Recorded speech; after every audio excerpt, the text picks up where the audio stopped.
सावन माह की कावड़ यात्रा अपने चरम पर पहुंच चुकी है और लाखों शिव भक्त हरिद्वार एवं ऋषिकेश से पवित्र गंगा जल लेकर अपने गंतव्य की ओर बढ़ रहे हैं।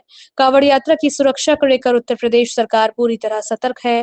प्रदेश सरकार में राज्य मंत्री स्वतंत्र प्रभार यानी कपिल देव अग्रवाल ने कहा कि कावड़ यात्रा के दौरान किसी भी आतंकी या असामाजिक गतिविधि को रोकने के लिए मुजफ्फरनगर सहित संवेदनशील क्षेत्रों में एंटी टेररिस्ट स्क्वाड यानी एटीएस की तैनाती की गई है।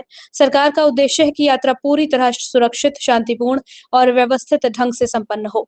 मुजफ्फरनगर स्थित अपने आवास पर मीडिया से बातचीत करते हुए कपिल देव अग्रवाल ने कहा कि भगवान भोलेनाथ की कावड़ यात्रा पूरे उत्साह और उल्लास के साथ आगे बढ़ रही है।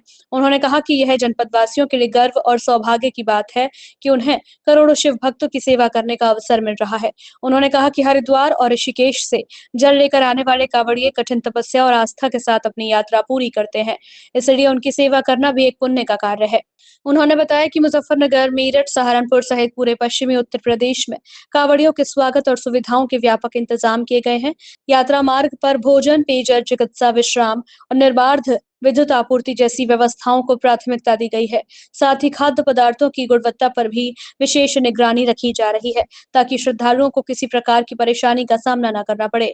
मंत्री कपिल देव अग्रवाल ने मुख्यमंत्री योगी आदित्यनाथ के नेतृत्व में किए जा रहे प्रबंधों की सराहना करते हुए कहा कि सरकार कावड़ियों पर पुष्प वर्षा कर रही है और उनकी हर सुविधा का विशेष ध्यान रखा जा रहा है। उन्होंने कहा कि यात्रा के दौरान किसी भी प्रकार की अव्यवस्था या विघ्न पैदा करने वालों के खिलाफ सख्त कार्रवाई की जाएगी। सुरक्षा व्यवस्था पर बोलते हुए मंत्री ने कहा कि कावड़ यात्रा के प्रत्येक संवेदनशील बिंदु पर पुलिस बल की तैनाती की गई है। मुख्यमंत्री स्वयं लगातार समीक्षा बैठक कर रहे हैं, जबकि पुलिस महानिदेशक और मुख्य सचिव भी सभी जिलों की सुरक्षा व्यवस्था पर नजर बनाए हुए हैं। उन्होंने कहा कि एटीएस की तैनाती विशेष रूप से इस उद्देश्य से की गई है कि कोई भी आतंकी या असामाजिक तत्व यात्रा में व्यवधान न डाले। इसके अलावा ड्रोन कैमरों के माध्यम से निगरानी की जा रही है। सीसीटीवी कैमरों से पूरे कावड़ मार्ग पर नजर रखी जा रही है और सुरक्षा एजेंसियां पूरी तरह अलर्ट मोड में है। मंत्री ने कहा कि यदि कोई व्यक्ति कानून व्यवस्था बिगाड़ने या कावड़ यात्रा में बाधा उत्पन्न करने का प्रयास करेगा तो उसके खिलाफ कठोर कार्रवाई की जाएगी। उन्होंने सभी शिव भक्तों से प्रशासन द्वारा जारी दिशा निर्देशों का पालन करने और यात्रा को शांतिपूर्ण एवं पवित्र वातावरण में संपन्न कराने में सहयोग करने की अपील की है। मंत्री जी, आज सावन का पहला दिन है और कावड़ यात्रा शुरू हो चुकी है। देखिए, आज कावड़ का यानी श्रावण का पहला दिन है और करोड़ों की संख्या में शिवभक्त कावड़िए गौमुख से, हरिद्वार से, ऋषिकेश से जल लेकर के अपने गंतव्य की ओर जाते हैं। हरियाणा जाते हैं, राजस्थान जाते हैं, मध्य प्रदेश जाते हैं, दिल्ली प्रदेश में जाते हैं, उत्तर प्रदेश में बहुत सारे मंदिरों में जाते हैं। हमारा सौभाग्य है कि जनपद मुजफ्फरनगर में सभी को होकर गुजरना पड़ता है। मेरा भी सौभाग्य है कि मैं यहाँ से विधायक हूँ, सरकार में मंत्री हूँ।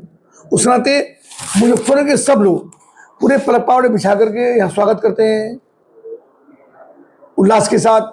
उनकी सेवा, उनके लिए भोजन, उनके रहना, उनके जो भी सेवा हो सकती है, ऐसी एक शानदार व्यवस्था मुजफ्फरनगर में रहती है।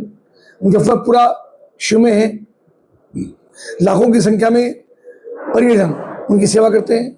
हजारों कावड़ सेवा के शिविर लगते हैं और आदरणीय मुख्यमंत्री योगी आदित्यनाथ जी, जो 10 वर्ष से मुख्यमंत्री हैं, उनके लिए भी एक बहुत ही गर्व का विषय है और हमारे लिए कि मुख्यमंत्री उनका बहुत स्वागत करते हैं, पुष्प वर्षा करते हैं, सुरक्षा व्यवस्था के लिए लगातार मॉनिटरिंग करते हैं। कई बार अभी तो बैठकें कर चुके प्रशासनिक अधिकारियों के साथ, जनप्रतिनिधियों के साथ और डीजीपी, चीफ सेक्रेटरी और बहुत सारे अधिकारी लगातार मॉनिटरिंग करते हैं, कैंप कर रहे हैं यहाँ पर और एटीएस लगाई गई है। और मुझको लगता है कि विशेष रूप से एटीएस शायद इसी लगी होगी कि ऐसी पवित्र यात्रा में कोई असामाजिक तत्व किसी प्रकार का व्यवधान डालने की कोशिश न करे। कुछ लोग कई बार आते हैं और यात्रा कई बार को अच्छी नहीं लगती। ऐसे लोगों को पूरी कड़ी नजर है, कोई आतंकी घटना ना हो जाए, कोई गड़बड़ ना हो जाए, कोई ऐसा अप्रिय काम ना हो जाए जिसके कारण से कावड़ की पवित्रता वो भंग हो। तो उन सब सुरक्षा के लिए ड्रोन कैमरे लगाए गए हैं। लगातार मॉनिटरिंग शासन की, प्रशासन की हो रही है। मैं सभी को बधाई देता हूँ। सब लोग प्रसन्नतापूर्वक इस कावड़ यात्रा को संपन्न कराएं। सभी को आने वाली शिवरात्रि की शुभकामनाएं। मंत्री जी, पिछले साल भी एक वीडियो वायरल हुआ था, पाकिस्तान को दिखाया था मुजफ्फरनगर का, फिर उसके बाद हाँ, मैंने कहा ना आपको, कुछ असामाजिक लोग हैं जो माहौल खराब करना चाहते हैं, तो उसके ऊपर भी कड़ी नजर लगातार शासन की, प्रशासन की, हम सब की है। कोई भी इसमें विघ्न डालने का प्रयास करेगा, उस पर कड़ी से कड़ी कार्रवाई होगी। अपनी राय हमें कमेंट में ज़रूर बताएं और ऐसे ही लेटेस्ट अपडेट्स के लिए हमारे चैनल रॉयल बुलेटिन को लाइक, शेयर और सब्सक्राइब करना ना भूलें।